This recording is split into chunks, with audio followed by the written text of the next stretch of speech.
Bonsoir mesdames et messieurs, bienvenue dans ce 23h. Voici les titres de votre journal. Dur de se garer à Abidjan. Équation difficile à résoudre chaque jour pour les 300 000 automobilistes qui circulent dans la capitale. Des parkings payants ont vu le jour dans certaines communes, mais entre solutions payantes et contraventions, certains automobilistes crient à l'abus. Dans l'indénié Duablin, la problématique de la violence en milieu scolaire est une véritable préoccupation pour les populations qui se sont retrouvées récemment à Abengourou pour tenter de trouver des solutions à la crise qui secoue l'école dans la région. Puis nous nous rendrons en France dans ce journal, à Bordeaux précisément, où le maire de la ville, Alain Juppé, a fait construire un musée pour retracer l'histoire de l'esclavage, un centre de recherche pour mieux expliquer l'histoire de la traite négrière. Chaque jour, 300 000 véhicules circulent à Abidjan, soit 82% du parc automobile de la Côte d'Ivoire. S'il y a quelques embouteillages difficiles à supporter par les Abidjanais, leur véritable problème reste les parkings. Où se garer? Des parkings payants sont proposés dans certaines communes, mais entre solutions payantes et contraventions, certains automobilistes crient à l'abus. Didier Guessant et Christelle Menant ont enquêté pour vous. On regarde. Se garer dans certaines communes d'Abidjan, un cauchemar pour les automobilistes et les piétons. Parking, trottoirs, accotements, terre-plein et même la chaussée sont pris d'assaut quand ils ne sont pas occupés par des commerces ou des gares illégales. Des dispositions légales existent pourtant. La loi nous dit que tout véhicule en stationnement doit être placé de manière à gêner le moins possible la circulation. Il doit être rangé sur l'accotement de manière à dégager le plus possible la chaussée. La gestion du stationnement relève des mairies. Des parkings municipaux voient le jour, mais les initiatives ne s'arrêtent pas là. La gestion des parkings municipaux, c'est de plus en plus l'affaire de prestataires privés à Abidjan. Attribuer des places aux entreprises, gérer au quotidien les parkings payants, c'est le cahier de charges dicté par la mairie. Bonsoir monsieur, bonne arrivée. Monsieur, s'il vous plaît, le stationnement ici il est payant, c'est 200 francs une heure. Et au-delà d'une heure, c'est 100 francs qui s'ajoutent à chaque tranche. C'est à votre tour qu'on paye. Après avoir fini de relever votre Payer pour stationner, l'idée ne plaît pas à tout le monde. Ça répond à quoi? Si ça peut contribuer, je veux dire, au développement, il n'y a pas de souci. Voilà, mais avec les mentalités qu'on a aujourd'hui, qu'on rencontre, qu'on voit, payer de l'argent, c'est déjà irritant, quoi. Conan est parquaire. Il fait partie des 200 employés du concessionnaire. Contrôleurs, remorqueurs, agents de recouvrement ou agents de sabot, ils sont salariés ou contractuels. C'est des investissements que nous faisons pour construire ces parkings-là, pour aménager donc ces parkings-là. Et donc, le fait payant, je ne crois pas que ça soit un frein, mais plutôt une manière à nous de faire en sorte que le développement soit une réalité en Côte d'Ivoire. 3 000 francs CFA le mètre carré, c'est le prix à payer par une entreprise pour s'offrir un des 450 parkings de cette commune commerciale. 12 autres parkings payants sont aussi à disposition des automobilistes. Un flux moyen de 600 véhicules par jour. À Abidjan, stationnement rime souvent avec sabot, l'épouvantail des automobilistes. Sinon c'est interdit de... D'accord, je m'excuse, je ne savais pas. Je peux avoir la pièce du véhicule. La contravention qu'il faut payer. La contravention fait 10 000. 10 000 francs CFA qui iront tout droit dans les caisses de la mairie, en principe. Si vous garez sur un espace où vous ne devez pas garer, vous êtes en infraction. Puisqu'il y a une contravention qui est prévue par la délibération des taxes, vous acquittez de cette contravention et puis nous libérons tout simplement votre véhicule. En 2005, la Cour suprême a donné raison à une automobiliste qui refusait de payer une amende de 20 000 francs à une municipalité pour mauvais stationnement. Cette décision peut faire jurisprudence. En prenant un arrêté pour sanctionner le stationnement et infliger une amende de 20 000, alors qu'aucun test ne fixe une amende de 20 000, le maire a abusé de son pouvoir. Parce que le code de la route a été pris par décret présidentiel. Donc un arrêté municipal ne peut pas avoir des dispositions qui soient plus sévères que le décret. C'est un problème de hiérarchie. En cas de mauvais stationnement, le code de la route prévoit une amende allant de 500 à 2 000 francs CFA maximum, selon la gravité de l'infraction. Le permis de conduire pourra être suspendu et retiré, le véhicule immobilisé et mis en fourrière. Le code pénal, lui, oblige tout contrevenant à un arrêté municipal à payer entre 5 000 et 50 000 francs CFA ou à subir une peine d'emprisonnement de 10 jours. Autre déboire en matière de stationnement, les gares municipales. L'intérêt des transports communaux pour les populations est indiscutable. Sauf que les désagréments pour la circulation routière sont nombreux. Les transporteurs s'organisent donc. Monter ici. Par contre, d'arriver à la voiture, la mettez au warrant. Je veux voir moins 5 voitures, sur moins 6 voitures. Marcory, carrefour du cinéma magique. Ici, chaque jour, une centaine de véhicules stationnent quelques minutes, le temps de charger les clients, 8 places de stationnement pour une centaine de véhicules de passage. Conséquence, le trottoir est converti en parking. Pour avoir le droit d'exercer dans la commune, chaque transporteur paie une taxe de stationnement mensuelle à la trésorerie municipale. Bon, les taxes à payer, là, ça c'est bon. Au niveau de la mairie, si une voiture arrive, il faut payer ta carte de stationnement. Ça coûte au moins 65 000. Dans la commune du Plateau, les transporteurs n'ont pas à s'acquitter de cette taxe. Ici, les gares municipales ne sont pas autorisées. On s'est organisé pour faire une association pour qu'on puisse être tranquille, pour travailler en harmonie avec les usagers comme avec la mairie. En contrepartie, les syndicats communément appelés Nyambro sont interdits dans la cité des affaires. Descends, mais il est bien garé. La gare suppose beaucoup de choses. La gare suppose le paiement des taxes d'occupation de domaine public. La gare suppose la perception des taxes. Nous parlons de point de départ et de point d'arrivée. Il n'y a plus de place pour le stationnement dans la commune du Plateau. Seulement 1000 places de parking. La Cité des Affaires accueille en moyenne 2 millions de travailleurs chaque jour. Les entreprises déboursent 4 000 francs CFA pour 1 mètre carré de parking.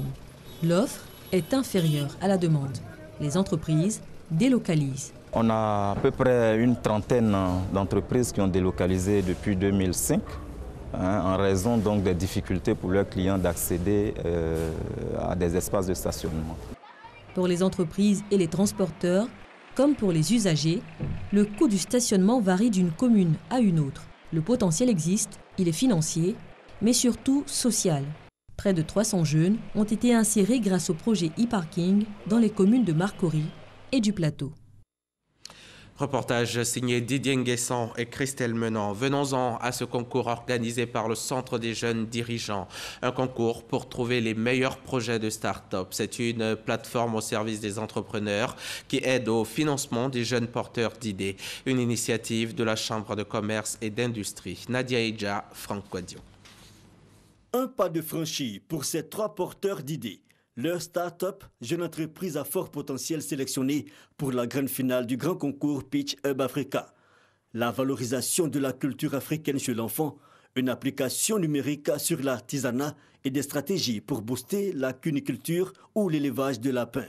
Des idées qui ont séduit le jury d'experts internationaux. Les participants, au nombre de 13, ont eu chacun 5 minutes pour défendre leur projet. C'est une plateforme qui a pour vocation de connecter les entrepreneurs du continent et les investisseurs. Tous les projets qui sont venus étaient des projets pour nous gagnants, puisqu'ils vont repartir avec accès à nos partenaires et donc faire grandir et améliorer leurs projets. Prochaine étape, la grande finale pour l'obtention de financement. Une opportunité à saisir. Les différents partenaires de cette compétition nous ont promis pas mal de choses qui sont assez intéressantes pour des jeunes entrepreneurs, de l'accompagnement et aussi la possibilité d'être incubé et aussi d'aller au Maroc pour pouvoir compétir avec les autres des différents pays africains. Pour Andy Max Ableyi, l'organisateur de l'étape ivoirienne, il faut multiplier ce type d'activité. Cette année, nous avons décidé de travailler sur l'employabilité des jeunes, c'est-à-dire que nous allons permettre à des jeunes, des étudiants, des élèves de côtoyer le monde des entreprises. Et cela, nous essayons de corriger ça. Rappelons que le pitch d'Abidjan n'est qu'une étape des présélections du Hub Africa qui se tiendront dans 6 autres pays. La grande finale aura lieu les 2 et 3 mai 2018 à Casablanca, au Maroc. À Bouaké, dans le Bouaké, 40 étudiants de l'UFR des sciences médicales viennent d'être outillés aux techniques pédagogiques à l'issue d'un séminaire sur la pédagogie qui a duré 5 jours. Séminaire organisé au campus 1 à l'endroit des futurs étudiants, des futurs enseignants. Reportage Alain Issoua et Kwadio Kwame de la station régionale RTI Bouaké. Ils sont au nombre de 40, ces internes et assistants-chefs des cliniques de l'UFR Sciences médicales de l'Université Alassane Ouattara. 5 jours durant, ils ont été outillés à rénover l'approche pédagogique à travers le développement de nouvelles méthodes et l'utilisation des ressources de manière plus efficace pour davantage impliquer les acteurs universitaires et en premier les enseignants. On a constaté que les assistants, quand ils arrivent, qu'ils n'ont pas un ancrage sur lequel ils doivent s'appuyer pour pouvoir dispenser des cours. Donc nous, ici, on leur apporte quelque chose qui va leur permettre de s'améliorer au fur et à mesure. Et nous serons là pour les suivre afin que Bouaké demeure toujours l'université première. Permettre à ces futurs enseignants d'acquérir les bases de la pédagogie afin de mieux inculquer le savoir aux étudiants. Ces actifs et forces vives de demain. Tel est l'objectif assigné à ce séminaire. De quoi réjouir les participants qui souhaitent que ce type d'initiative soit perpétuée. Nous sommes les internes et nous sommes amenés à apprendre la carrière d'enseignant. Et cette formation nous permet d'asseoir les éléments basés de la pédagogie. Nous avons appris comment nous tenir devant les étudiants, comment aborder les étudiants. Reste encore d'énormes défis à relever pour hisser le système d'enseignement supérieur ivoirien. Et ce séminaire sur la pédagogie de l'enseignement vient ainsi redonner du sens au principe d'égalité pour permettre la réussite de tous les apprenants au sein d'une formation supérieure de qualité. Dans la région de l'Indénié-Duablin, la problématique de la violence en milieu scolaire est une véritable préoccupation pour les populations.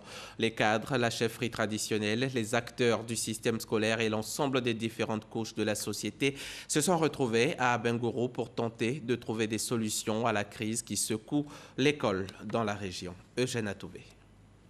Il aura fallu le contre-coup dans l'Indénié-Duablin des crises répétitives de l'école pour que le système scolaire dans cette région bénéficie de toutes les attentions.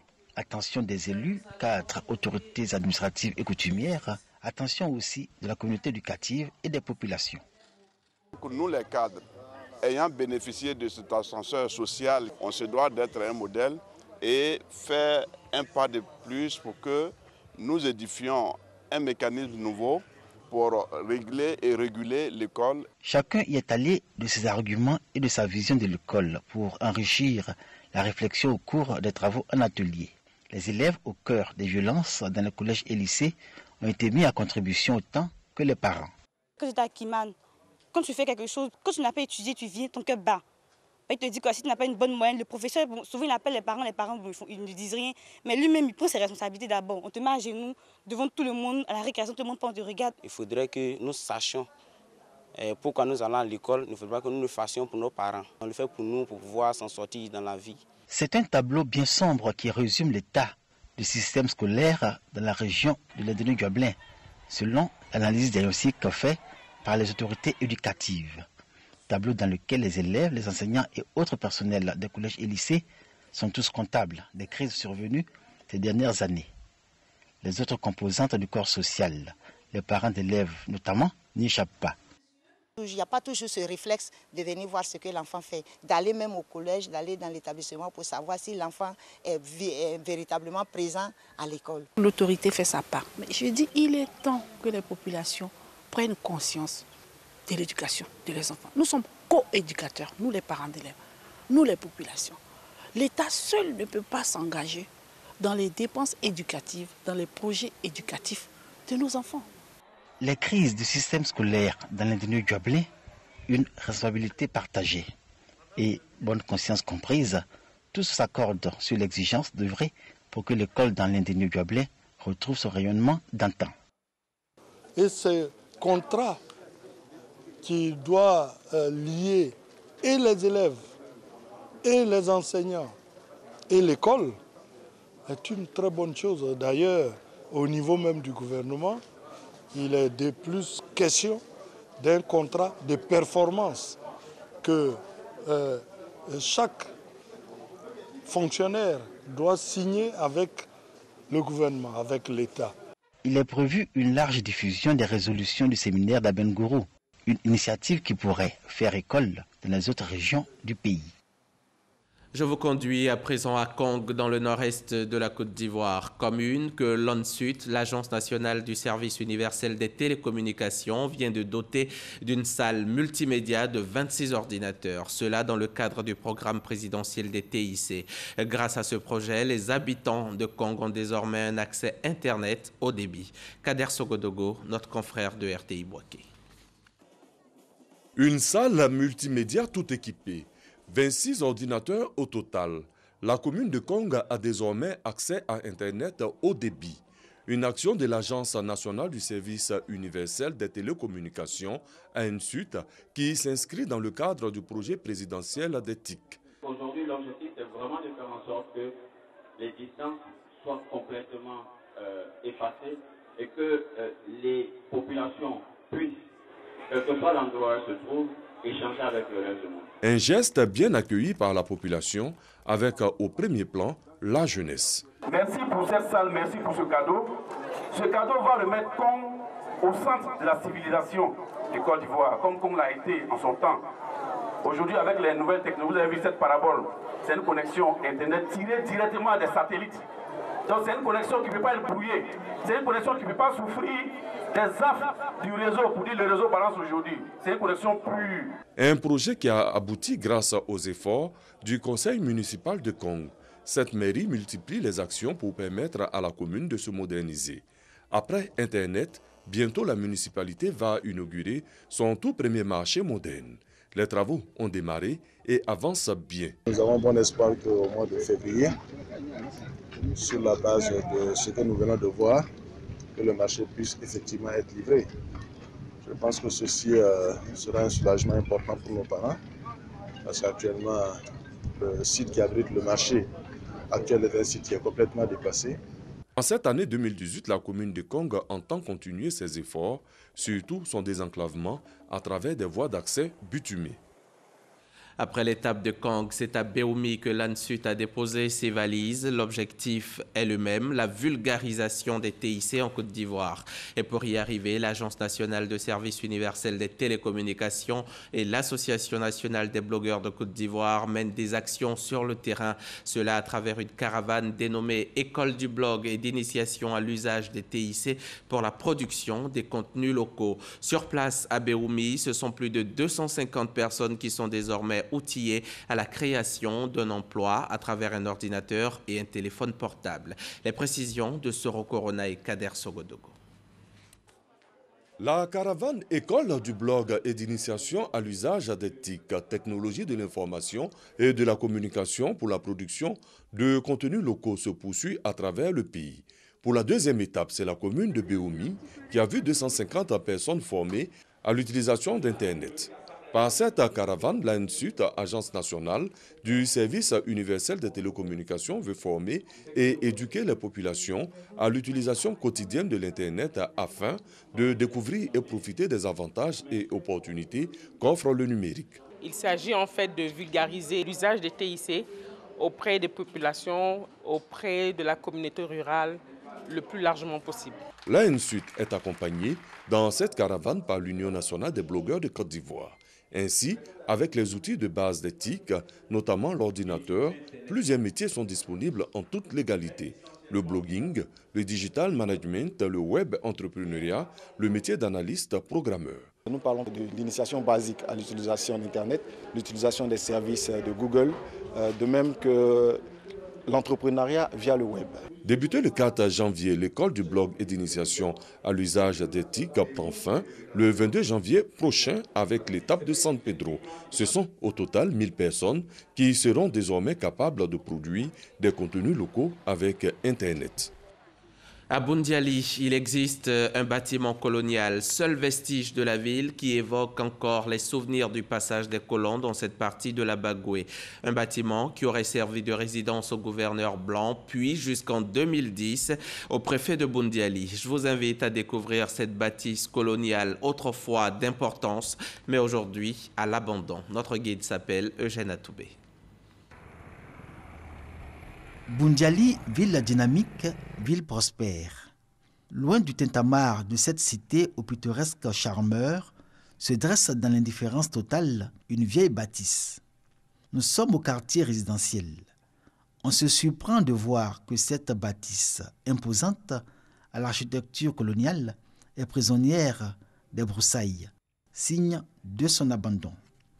Renseignement pris, nous découvrons que l'endroit était la résidence du préfet de Boundiali, mais anciennement la résidence de l'administrateur colon. Les anciens de Boundiali, témoins de cette époque, en parlent avec beaucoup de nostalgie sur le temps consacré à l'amertume. Tant colon, c'est le sous-préfet qui dormait là-bas. Quand nous on est petits, on venait souvent s'amuser là-bas. Le premier sous-préfet qui est venu s'appelle Bekere. C'était en 1958. La résidence déjà était hors de la ville. Ça déjà c'était un mystère. Et puis bon, venir à la résidence c'était un événement. Et j'avoue que quand vous venez, vous ne tenez pas sur vos pieds, vous venez tout tremblotant. Parce que vous ne savez pas si on allait vous arrêter, si en tout cas vous allez être sanctionné. Et c'était un chef-d'œuvre. Nous poussons la curiosité jusqu'à pénétrer dans le patio de cette bâtisse. Une immense cour avec de nombreux manguiers dont personne ne semble s'occuper. Le rez-de-chaussée de ce bâtiment, de type R+1, tout aussi immense, renseigne sur le niveau social de son propriétaire, autant que son aspect extérieur, où la pierre est bien présente dans la structure, l'étage identique. On y découvre des traces de travaux de réhabilitation, comme vu aussi au rez-de-chaussée, lesquels visiblement n'ont pu aller à leur terme. Après l'accord justement de Ouaga où l'administration devrait être redéployée, le gouvernement de l'époque a justement attribué le marché à un entrepreneur qui a démarré les travaux, et malheureusement qui a été défaillant. La procédure de retrait et de réattribution, elle n'a pas pu être faite et le bâtiment est resté et est en train de tomber en ruine. Ce qu'on aurait pu résoudre hier avec au moins de 100 millions, aujourd'hui nous nous trouvons à plus de 100 millions pour la réhabilitation. Et aujourd'hui, ils sont nombreux à Boundiali à s'interroger encore sur le sort de cet ouvrage qui porte en lui un pas important de l'histoire de cette localité. Le domicile du préfet, c'est une fierté pour tout Boundialika. On est tous vraiment désolés de constater que c'est à l'abandon. Quoique abandonnée, l'ancienne résidence de l'administrateur colon de Boundiali trône toujours avec la même majesté. Les Boundialika, des anciens aux plus jeunes, s'accordent pour dire que c'est le seul vestige colonial qui rattache encore les peuples Ténéoulé et Bateau de Boundiali à leurs souvenirs du temps passé. Hors de nos frontières, pour retracer l'histoire de l'esclavage, le maire de la ville de Bordeaux, Alain Juppé, a fait construire un musée, un centre de recherche pour mieux expliquer l'histoire de la traite négrière. Mamadou Kouassi, de retour de Bordeaux. Entre le 15e et le 19e siècle, près de 12 millions d'Africains furent déportés sur les côtes américaines. Un véritable commerce en 3 continents, à savoir l'Afrique, l'Europe et l'Amérique. La ville de Bordeaux, située au sud de la France, a été un carrefour important dans ce commerce triangulaire pour le compte du continent européen. Les produits servant d'échange avec les esclaves transitaient par cette ville, ainsi que les fruits des efforts de ces esclaves dans les champs sur le continent américain. Bordeaux était l'entrepôt de l'Europe. Toutes les denrées coloniales, quantité de denrées coloniales, transitaient par Bordeaux avant de gagner Londres, Amsterdam ou Hambourg. Et de la même manière, beaucoup de denrées arrivaient de toute l'Europe qui repartaient destinées à alimenter les colons installés dans les colonies. Cette position a beaucoup contribué au développement de plusieurs villes européennes, dont Bordeaux, qui jouent aujourd'hui des retombées de ce commerce jugé honteux. La plupart des infrastructures qui font la fierté de la ville de Bordeaux sont le fruit de cette traite négrière. Et les efforts de ces Africains sont reconnus aujourd'hui, d'où l'ouverture d'un musée retraçant l'histoire de cette page noire du continent africain. Une reconnaissance du maire Alain Juppé, avec l'implication de la diaspora dans la valorisation des retombées. L'arbre, avant de grandir, puise sa source dans la terre nourricière. On ne peut pas vouloir avancer si on ne sait pas notre histoire. Donc il était important pour nous, en tout cas issus des diasporas, de nous battre auprès d'Alain Juppé qui a toujours eu cette volonté-là de faire avancer les choses, de pouvoir réaliser, on va dire, ce musée. Le musée de Bordeaux retrace toute l'histoire de la traite négrière, des premiers bateaux qui ont accosté sur le continent africain, en passant par la vie de ces esclaves sur le continent américain. Les productions de canne à sucre et les champs de café. Dans ce musée, l'on peut retrouver les extraits de naissance de certains esclaves installés sur des territoires français et sur le continent américain à l'image d'Haïti, de la Guadeloupe et de la Martinique. On y trouve également des produits des terroirs ivoiriens. On estime à environ 4000 le nombre d'Africains ou d'Antillais installés en Aquitaine au XVIIIe siècle. Beaucoup d'entre eux étaient esclaves, mais des esclaves domestiques. Le ministre de la Culture et de la Francophonie, Maurice Kwaku Badama, de passage dans ce centre de recherche, s'est réjoui de cette richesse dont pourraient s'inspirer les chercheurs ivoiriens dans le cadre de l'élaboration de la route de l'esclave. Si les Européens, qui eux-mêmes ont été des acteurs principaux de l'esclavage, reconnaissent leur place et leur rôle, pourquoi nous, Africains, devons nous taire, continuer de nous taire sur notre rôle, notre complicité et notre contribution à l'esclavage? C'est donc la problématique. Et il était bon que nous venions ici à Bordeaux pour nous informer, pour voir comment le musée d'Aquitaine est structuré, pour que nous puissions enrichir nos musées et notre route de l'esclave. Si ce commerce continue de faire des heureux sur d'autres cieux, il était l'une des pires histoires du continent africain, de par la pète de ses bras valides. Un mot de sport. L'équipe de Côte d'Ivoire s'est inclinée 1-0 face à celle de la Namibie dans le groupe B du championnat d'Afrique des Nations CHAN 2018 ce 14 janvier à Marrakech. Les Ivoiriens ont cédé dans les arrêts de jeu sur un but de Charles Ambira à la 93e minute. Troisième du CHAN 2016, les éléphants sont mal partis durant cette édition 2018 au Maroc. La Côte d'Ivoire crispée offre les premiers points aux Namibiens. Comme il fallait s'y attendre, c'est devant un maigre public que s'est joué le match inaugural du groupe B. Après une bonne préparation, les éléphants locaux entendaient réussir leur entrée dans la compétition. Face à la Namibie, une équipe très compétitive qui est à sa première participation, les garçons du coach Ibrahim Kamara ont tenté dès l'entame de match de prendre le jeu à leur compte. Malheureusement, Togimel, à la 7e minute, n'arrive pas à bien se saisir du ballon dans la surface de réparation adverse. La réponse namibienne intervient à la 15e minute avec Chitembe, le numéro 19, qui utilise bien le couloir offert par la défense ivoirienne pour armer un tir qui sera stoppé par Zadi Hortalin. Les Namibiens dès lors ont imposé leur rythme aux Ivoiriens qui se sont repliés dans leur camp, investis plusieurs fois par l'adversaire.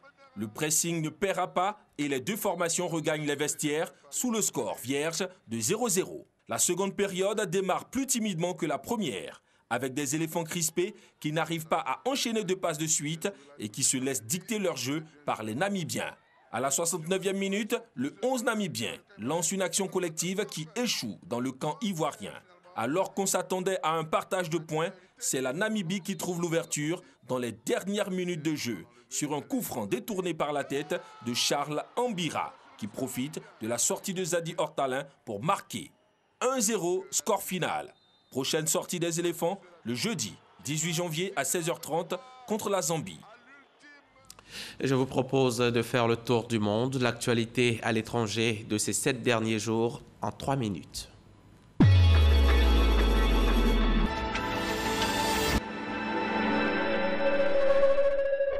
Le Parlement sud-africain a annoncé qu'il allait étudier une procédure de destitution du président Jacob Zuma sur instruction de la Cour constitutionnelle.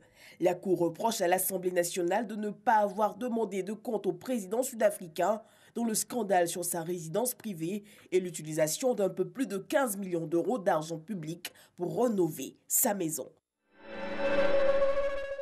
Le ministère américain de la Sécurité intérieure a annoncé la suppression d'un statut spécial qui protégeait quelques 200 000 Salvadoriens résidant aux États-Unis.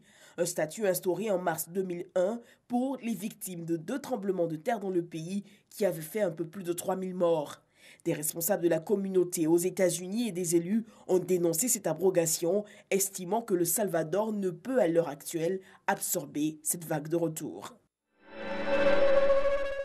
Les armées du Nigeria, du Cameroun, du Tchad et du Niger ont lancé une offensive contre le groupe djihadiste Boko Haram dans le bassin du lac Tchad et dans la forêt de Zambiza. Cette opération vise les points stratégiques de Boko Haram et fait intervenir les armées de l'air et de terre. Alors qu'ils tentaient de rejoindre l'Europe, 48 migrants maliens ont trouvé la mort dans les eaux de la Méditerranée. Selon les autorités maliennes, 69 autres, dont 2 femmes et 4 enfants, ont pu être secourus. Le gouvernement d'Ibrahim Boubacar Keïta a décrété 2 jours de deuil national en hommage aux victimes et exhorté les communautés religieuses à prier pour le repos des âmes. Mais voilà, après le drame, une centaine de migrants maliens ont tenté encore de rejoindre le vieux continent via les côtes libyennes. Toujours au Mali, le gouvernement va lancer une vaste opération de sécurisation dans le centre du pays, dont une partie est sous le contrôle du groupe armé djihadiste.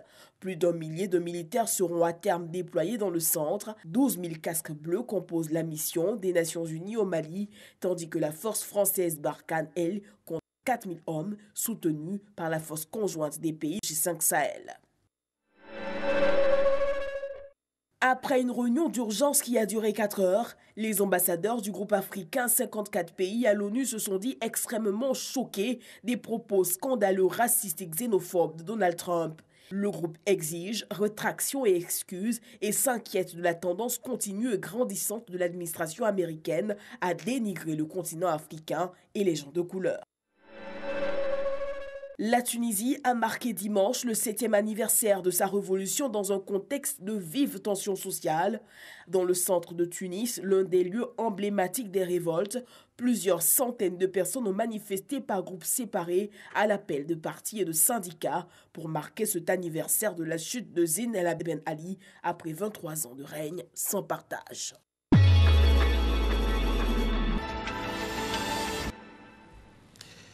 C'est la fin de ce journal. Très bonne soirée sur notre chaîne.